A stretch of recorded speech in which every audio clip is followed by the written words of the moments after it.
لبيك اللهم لبيك। পবিত্র হজ পালনের পর হাজিরা যখন মিনা, আরাফাত বা মুজদালিফার মতো পবিত্র স্থানগুলো ত্যাগ করেন, তখন সেখানে স্বাভাবিকভাবেই বিপুল মানুষের উপস্থিতির কারণে বর্জ্য জমা হয়। তবে হাজিরা বিদায় নেওয়ার পরপরই এসব স্থান পুনরায় পরিষ্কার পরিচ্ছন্ন করে আগের রূপে ফিরিয়ে আনতে বিশাল কর্মযজ্ঞ শুরু করে সৌদি কর্তৃপক্ষ। ভিডিওতে দেখা যায় হজের স্থানগুলোয় অসংখ্য পরিচ্ছন্নতা কর্মী অত্যন্ত দ্রুততার সঙ্গে কাজ করছেন। ব্যবহার করা হচ্ছে ভারী যন্ত্রপাতিও। কর্মী চারিদিকে ছড়িয়ে ছিটিয়ে থাকা আবর্জনা সংগ্রহ করে বড় বড় সবুজ রঙের ব্যাগে ভরছেন এবং মুহূর্তের মধ্যেই পুরো এলাকা পরিষ্কার করে ফেলছেন।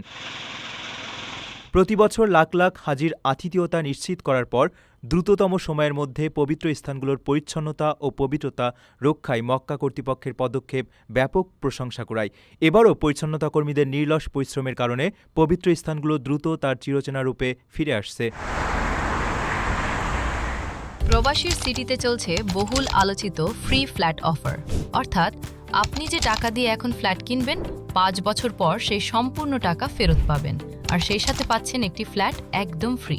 অফারটি সীমিত সময়ের জন্য, তাই দ্রুত যোগাযোগ করুন স্ক্রিনে দেওয়া নাম্বারে।